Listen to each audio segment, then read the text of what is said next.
Yes sir. Yes sir. चलो social start करते हैं। Chapter 2, cultural heritage of India. जैसे कि आपको बताया था, हिस्ट्री में तो सब में हेरिटेज है ही, बट अब हेरिटेज के बारे में हमने जो जनरल में है वो समझ लिया था। अब यहाँ पे एक प्रॉपर टॉपिक है, traditional handicraft and fine arts. हमारे कल्चर में हैंडीक्राफ्ट और आर्ट्स बहुत ज़्यादा इम्पोर्टेंट थे पहले के टाइम पे। अभी तो बहुत कम लोगों के पास हैंडीक्राफ्ट जैसी स्किल्स हैं या आर्ट्स हैं।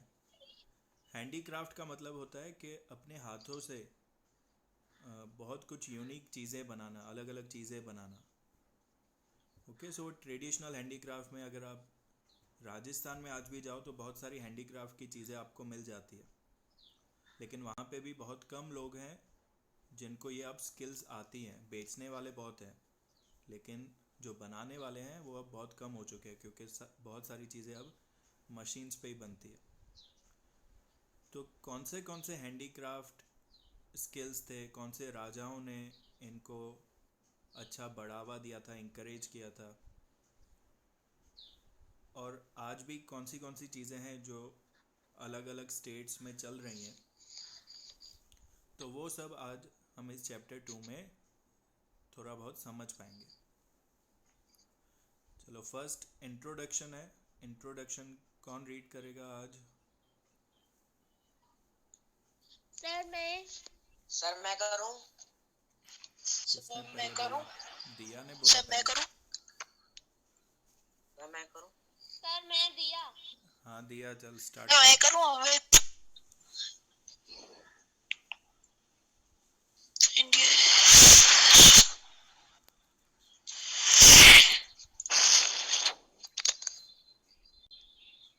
ये मोबाइल में फूंके मत मारो। हाँ,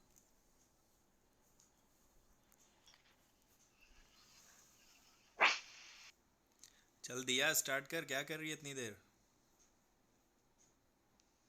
हाँ sir. India is a country of rich cultural heritage. It includes materialistic and generative child in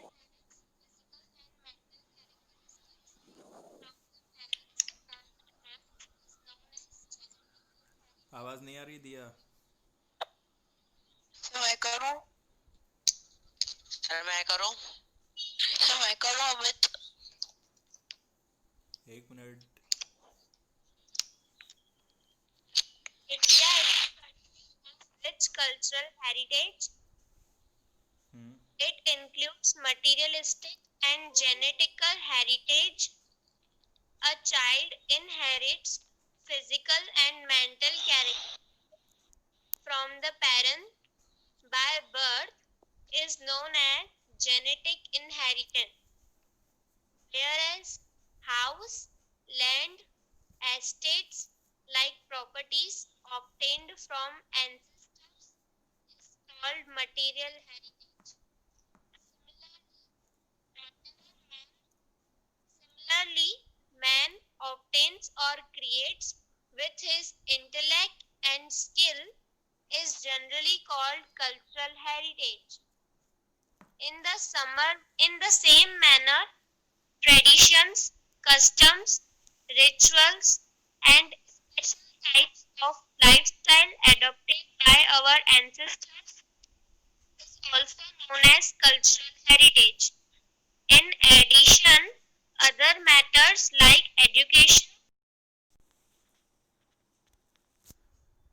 okay, so first introduction में आपको कल्चरल हेरिटेज और जेनेटिकल हेरिटेज के बारे में बताया। जेनेटिक हेरिटेज मतलब जो कैरेक्टरिस्टिक्स हमारे पेरेंट्स से, हमारे पूर्वजों से जीन्स के थ्रू हमारे अंदर ट्रांसफ़र होते रहते हैं।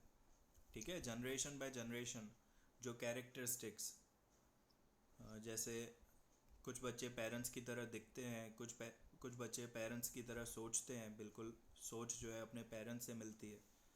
कुछ का गुस्सा जो है वो अपने पेरेंट्स जैसा होता है, कुछ का बिहेवियर अपने पेरेंट्स जैसा होता है। सो वो सारे जो कैरेक्टरिस्टिक्स हमारे पेरेंट्स से हमें मिलते हैं वो होते हैं जेनेटिक इनहेरिटेंस, जेनेटिक हेरिटेज में काउंट होंगे। वैसे ही जो मटीरियलिस्टिक थिंग्स जो हमारे पेरेंट्स से हमें मिलती है या हमारे पूर्वजों से हमें मिली है, जैसे कि प्रॉपर्टी या तो फिर कुछ गहने हो गए या तो फिर कुछ और भी कोई भी चीज़, जो बर्तन वगैरह या कोई भी मटीरियलिस्टिक थिंग जो आपके पूर्वजों से आपको मिली है, तो वो मटीरियल हेरिटेज में काउंट होगा। वैसे ही कल्चरल हेरिटेज मतलब जो इंसान अपनी स्किल्स का यूज़ करके, अपनी इंटेलेक्चुअल स्किल्स का यूज़ करके जो भी चीज़ बनाता है उसे कल्चरल हेरिटेज में हम काउंट करेंगे। जो भी हमने रीति रिवाज बनाए हैं, ट्रेडिशंस, कस्टम्स, रिचुअल्स, जो भी चीज़ें हमने बनाई है वो सब हमारे कल्चरल हेरिटेज में काउंट होती है। फिर एजुकेशन, फार्मिंग, ट्रेड, ट्रेड यानी business, rules and regulations for daily life, festivals, entertainment, art and handicrafts, beliefs and skills are also included in cultural heritage। तो ये सारी चीज़ें कल्चरल हेरिटेज में हैं, लेकिन हम इनमें से दो चीज़ों पे ज़्यादा फोकस रखेंगे, हैंडीक्राफ्ट पे और आर्ट्स पे।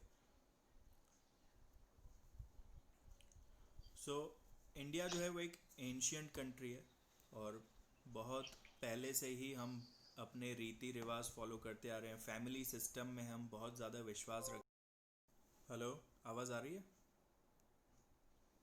Yes sir. यस सर, आ रही है। ओके।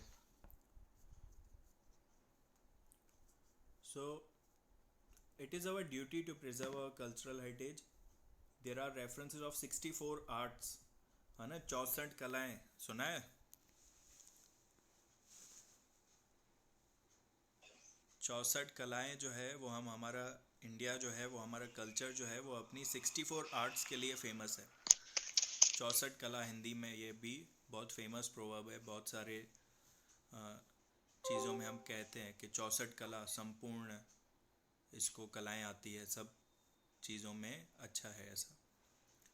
सो 64 आर्ट्स में कौन सी चीज़ें हैं?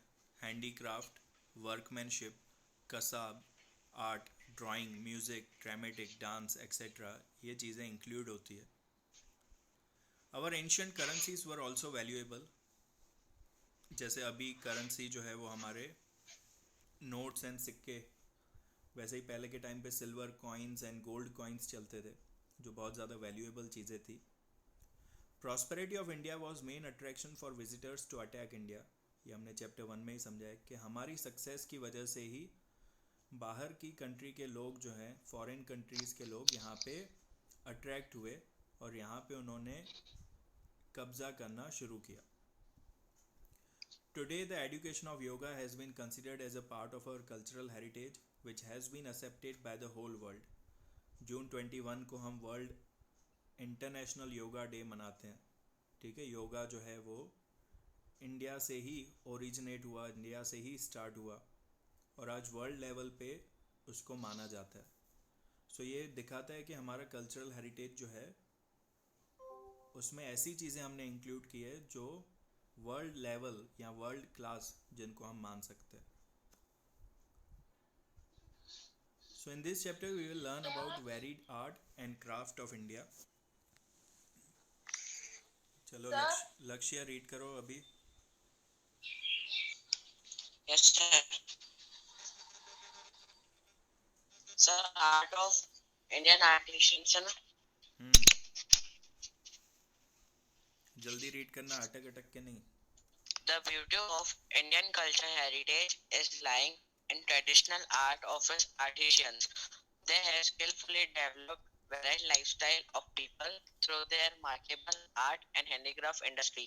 Weaving and embroidery, wooden art, clay work, drawing, painting, leather industry, animal work, sculpture, architecture, cake work, diamond-related artistic workmanship, and knitting work have their unique identity in India.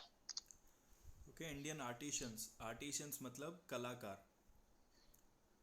Generally हम कलाकार का मतलब समझते हैं कि जो एक्टिंग करता है उसको हम कलाकार समझने लगते हैं, तो ऐसा नहीं है।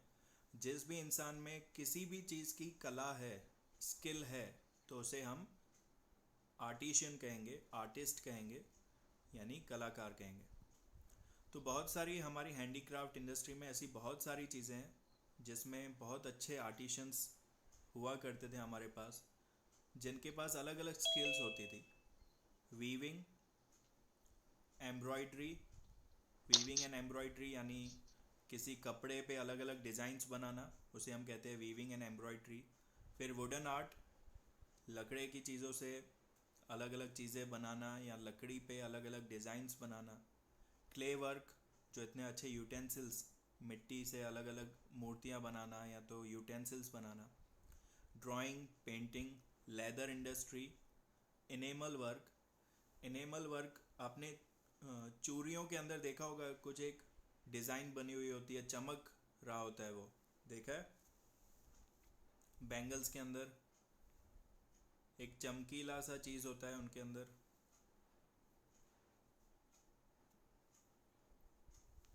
Yes sir. है ना, तो उसे हम इनेमल कहते हैं। वो जो चमकीला सा चीज़ है उसे इनेमल कहते हैं, और वो बैंगल्स के अंदर या तो फिर बाकी के जो गहने हैं, ऑर्नामेंट्स हैं, उनके अंदर वो इनेमल फिट करना, उसे हम इनेमल वर्क कहते हैं। फिर स्कल्पचर, मूर्तियाँ बनाना, आर्किटेक्चर, अलग अलग डिज़ाइंस बनाना, घरों की, टेम्पल्स की, मस्जिद की, वो सब आर्किटेक्चर में आएगा। अकीक वर्क, अकीक वर्क एक स्टोन पे डिज़ाइंस बनाना होता है। अकीक एक टाइप का स्टोन होता है।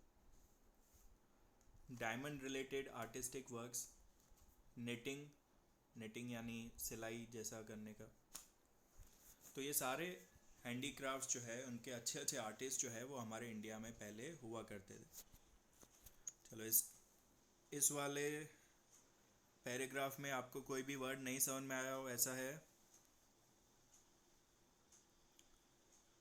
सारी चीज़ें समझ में आई? एम्ब्रॉयडरी, वीविंग, इनेमल वर्क, अकीक वर्क। सर एक एक का अकीक एक टाइप का स्टोन होता है, उसका यूज़ करके डिज़ाइंस बनाना और अच्छे जो चीज़ें अच्छी लगे वैसी चीज़ें बनाना, तो उसको बोलते हैं अकीक वर्क। चलो अमित, यस सर। चलो क्ले वर्क से रीड करो पैराग्राफ ये, और फटाफट करना। Yes, man and clay have been closely associated since थोड़ा दूर ancient दूर times. माइक The थोड़ा whole दूर life रखकर। of man revolved around in from the cradle to the grave. थोड़ा माइक दूर Before रख the Amit. invention, yes sir. थोड़ा दूर रख माइक, दूर, बहुत ज़्यादा आवाज़ फट रही है तेरी। Okay sir. Before the invention of metal, clay things were used up abundantly. Toys, pots, picture, earthen lamps, clay stove, clay vases were made by the potters to store grains, milk, ghee, curd, and buttermilk.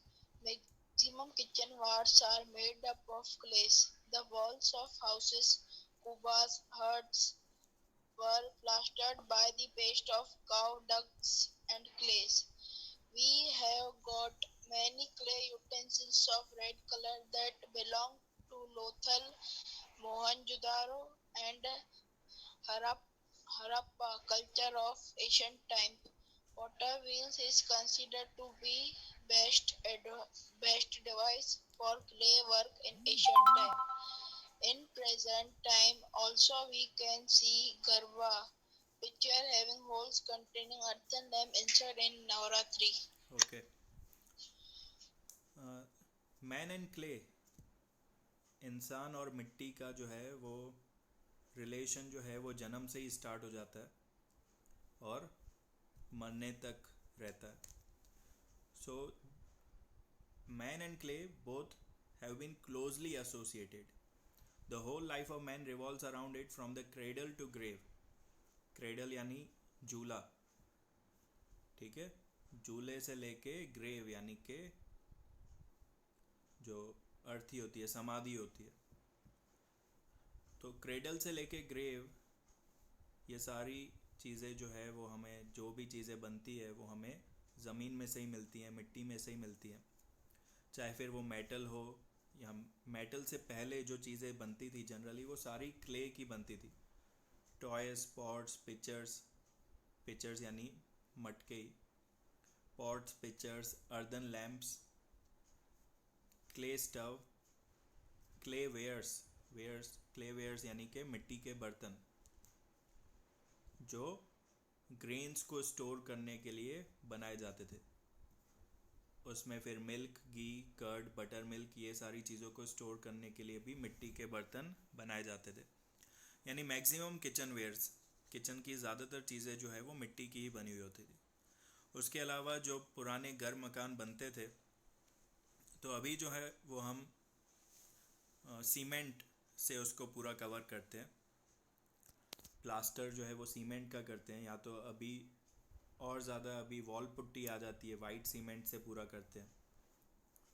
लेकिन पहले के time पे किससे किया जाता था? काऊ डंग and clay के mixture से करते थे।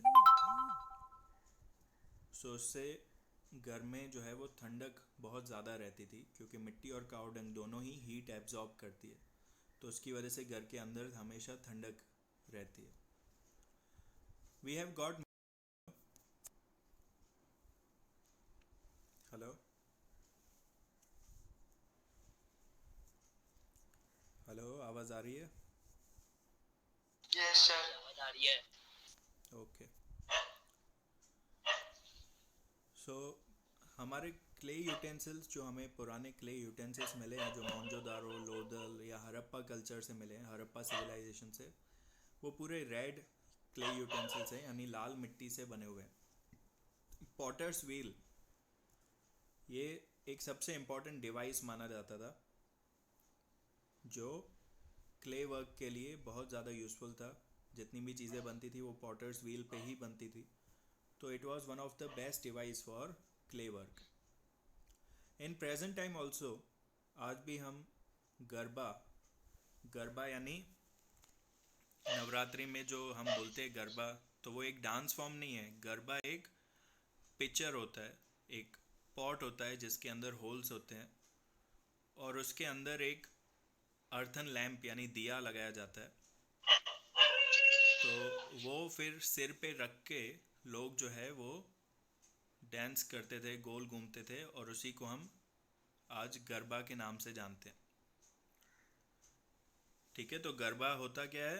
गरबा एक डांस फॉर्म नहीं है, गरबा एक पिक्चर होता है, एक मटका होता है जिसमें होल्स होते हैं और उसके अंदर दिया जला के रखा जाता है, और फिर नवरात्रि में उसके औरतें जो है वो खास करके पूजा करती थी सिर पे वो मटका रख के। नेक्स्ट है, India was famous for producing the baked utensils. ठीक है, बेक्ड यानी पहले मिट्टी के बर्तन बनाने के, फिर उसको भट्ठी में बेक किया जाता था जिससे वो स्ट्रांग हो जाए। तो बेक्ड यूटेंसिल्स तो बनाते ही थे हम, बट अनबेक्ड यूटेंसिल्स भी हम बनाते थे, जिसको हम टेराकोटा के नाम से जानते हैं। अनबेक्ड क्ले से जो यूटेंसिल्स बनते हैं, टेराकोटा। ठीक है, एमसीक्यूज के लिए 1 मार्क के लिए याद रखना, unbaked clay utensils means terracotta. This is known by seeing remains of old and handmade clay utensils found from Nagarjunakonda in South India and Lagnaj यानी महसाना डिस्ट्रिक्ट। इन दोनों जगह पे टेराकोटा के बर्तन मिले हैं हमें। कहाँ पे? नागार्जुनकोंडा साउथ इंडिया में, और लग्नज हमारे गुजरात के महसाना डिस्ट्रिक्ट में। फिर है आर्ट ऑफ वीविंग।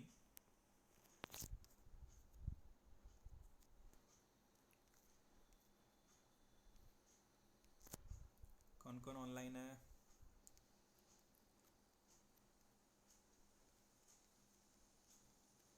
किसी को रीड करना है?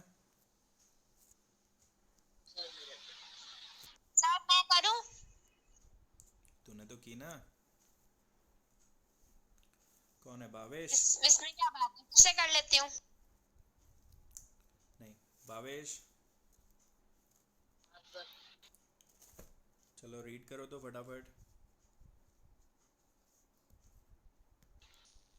The art of making long threads using small pieces of cotton ball and joining them together is called art of spinning. We all know that Gandhiji has given it a special importance as a cottage industry and joined it with the Swadeshi to make a self-reliant under the banner of freedom movement, which has created new history. Hand weaving. Since ancient time, India is known for its textile know-how. It is well known that the whole piece of cloth of particular size of the fine muslin of Dhaka could easily pass through a ring and adjusted in a matchbox. Moreover, carpet of several regions, knitting work on attires and artistry, etc., occupied a prominent place. Amongst them of Patola of Patan, Kanjivaram and Banarasi saris, Bandhani of Rajasthan, a unique identity of the India. Okay. चलो art of weaving. तो small pieces of cotton from cotton balls. ठीक है, cotton जो आती है वो एक पूरा बंडल में आती है, फिर उसमें से छोटे छोटे कॉटन के पीसेस अलग करना, धागे अलग करना, रेशे अलग करने ना, उसको हम स्पिनिंग बोलते हैं. फिर गांधी जी ने इस स्पिनिंग को बहुत ज़्यादा इम्पोर्टेंस दी थी. चरखा आपने देखा होगा, तो चरखा जो है वो हमारे नेशनल जो फ्लैग है उसमें भी था. काफ़ी सालों तक नेशनल फ्लैग में चरखा था, जो अभी अशोक चक्र है जहाँ पे, वहाँ पे वो चरखा होता था. और गांधी जी ने इसको एक बहुत इम्पॉर्टेंट डिवाइस माना था हमें सेल्फ रिलायंट बनाने के लिए, क्योंकि उस टाइम पे हमारी कॉटन जो थी वो इंग्लैंड जाती थी, फिर वहाँ पे इंडस्ट्रीज़ में वो कॉटन में से कपड़े बन के हमारे ही देश में हम ही को बेचते थे. मतलब सामान इंडिया का सिर्फ वहाँ पे एक शेप उसको दी जाती थी कॉटन में से. चलो कॉटन का कपड़ा बन गया, वही चीज़ यहाँ पे आके बेची जाती थी और उस पर फिर टैक्सेस भी लगा देते थे कि फॉरेन मटेरियल है, फॉरेन का सामान है तो उसका टैक्स अलग लगेगा, जिसकी वजह से हमारे इंडिया जो है इकोनॉमी में बहुत पीछे जा रही थी. तो गांधी जी ने हमें सेल्फ लैंड बनाने के लिए स्वदेशी मूवमेंट स्टार्ट किया और उसमें वीविंग और स्पिनिंग को बहुत ज़्यादा इम्पोर्टेंस दी, ताकि हर एक घर में ये चरखा उस टाइम पे सबके घर में होता था. सब लोग वीविंग करके स्पिनिंग करके अपना घर चलाते थे.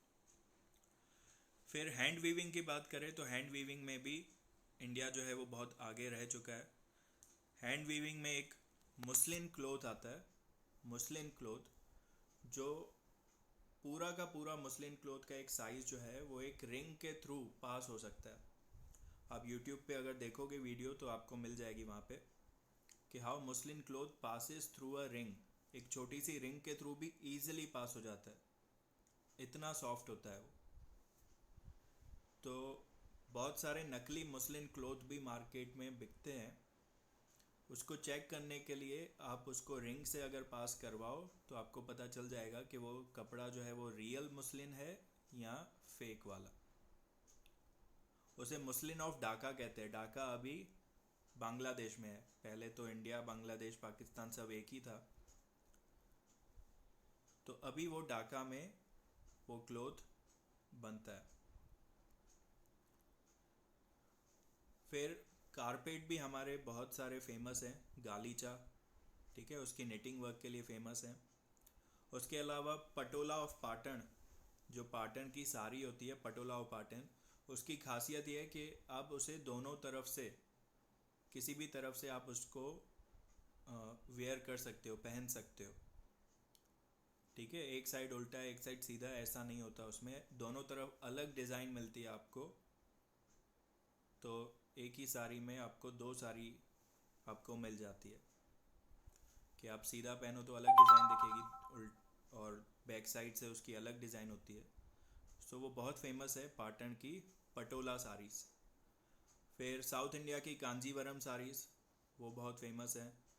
फिर हमारे नॉर्थ साइड में बनारसी साड़ीज़ बहुत फेमस है. राजस्थान में बांधनी फेमस है. सो इन सब की एक यूनिक आइडेंटिटी है. अलग अलग स्टेट्स में आपको ये अलग अलग चीज़ें हैंडीक्राफ्ट आपको दिखता है. गुजरात में पाटन में पटोला साड़ीज़,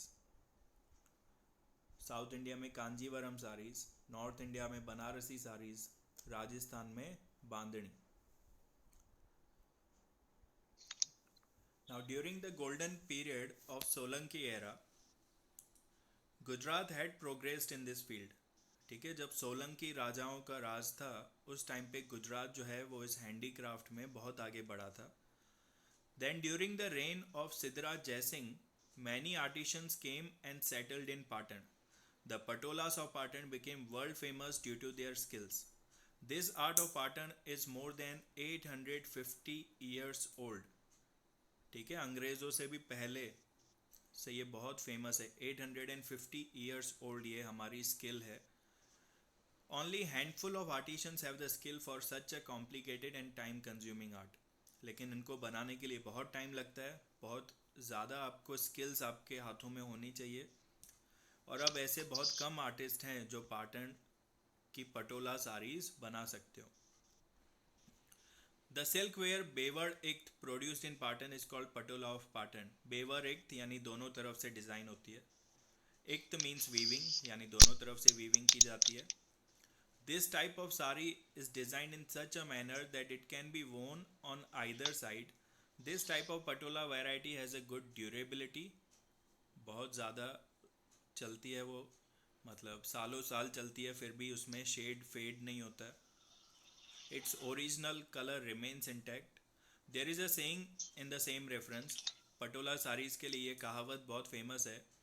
पड़ी पटोरे बात, फाटे पण फीटे नहीं.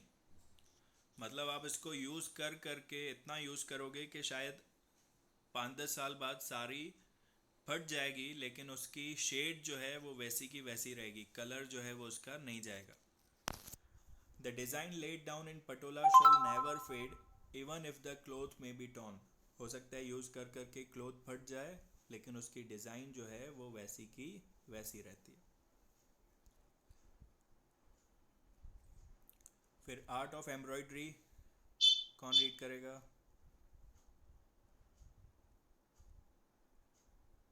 अभिषेक. Yes, sir. चलो रीड करो अभी आप.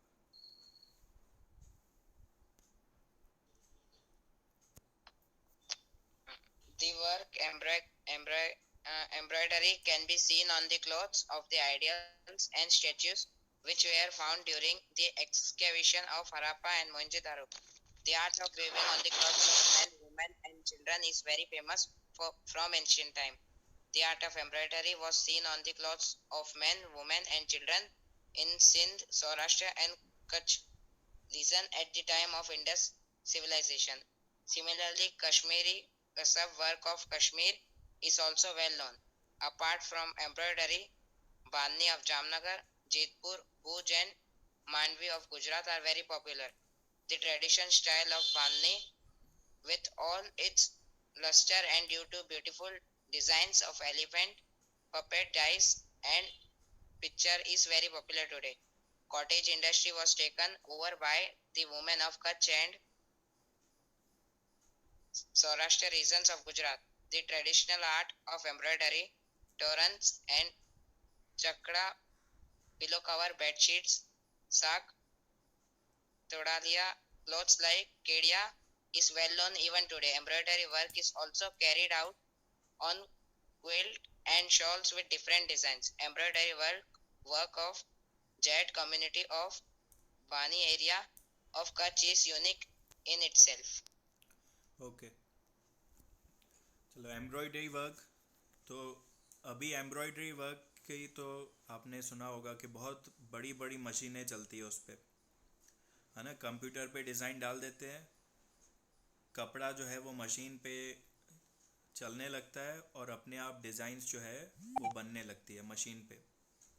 लेकिन पहले के टाइम पे पूरा एम्ब्रॉयडरी वर्क जो है वो हैंडमेड किया जाता था, और उसमें भी हरप्पा और मोहनजोदारो सिविलाइजेशन से ये आर्ट चलता आ रहा है. The art of weaving on the cloth of man, women and children. ठीक है, बच्चों के मेन पे, वुमेन पे, सभी के कपड़ों पे ये एम्ब्रॉयडरी वर्क जो है वो देखा जा सकता था। कौन सी एरिया में खास करके ये फेमस होता था? सिंध एरिया में, सौराष्ट्र में और कच्छ रीजन में। सिमिलरली कश्मीरी कसाब, ठीक है, कश्मीर में कसाब, जैसे यहाँ पे एम्ब्रॉयडरी चलती है वैसे ही वहाँ पे कसाब वर्क होता है, यानी कपड़ों पे डिज़ाइंस बनाई जाती है, वो भी बहुत ज़्यादा फेमस है, कश्मीरी कसाब। फिर एम्ब्रॉयडरी के अलावा यहाँ पे बांधनी, वैसे बांधनी तो किसके लिए फेमस है? राजस्थान का बांधनी सबसे ज़्यादा फेमस है, लेकिन हमारे गुजरात में भी बांधनी एक टाइप का बनाया जाता है, जामनगर में, जेतपुर में, भुज में एंड मांडवी में। द ट्रेडिशनल स्टाइल ऑफ बांधनी, ठीक है, तो राजस्थान की जैसी ही बांधनी यहाँ पे बनाई जाती है, लेकिन इसमें डिज़ाइंस की जाती है। फिर राजस्थान की बांधनी में ज़्यादा डिज़ाइंस नहीं होती, लेकिन गुजरात में जो ये बना रहे थे उसमें अलग अलग डिज़ाइंस इन्होंने ऐड की, स्पेशली एलिफेंट्स की, पपेट्स, पपेट्स यानी समझते हो? सर कठपुतलियाँ। हाँ, कठपुतलियाँ, फिर डाइज एंड पिक्चर, इन 4 चीज़ों की डिज़ाइनें जो है वो सबसे ज़्यादा फेमस हैं हमारे गुजरात में।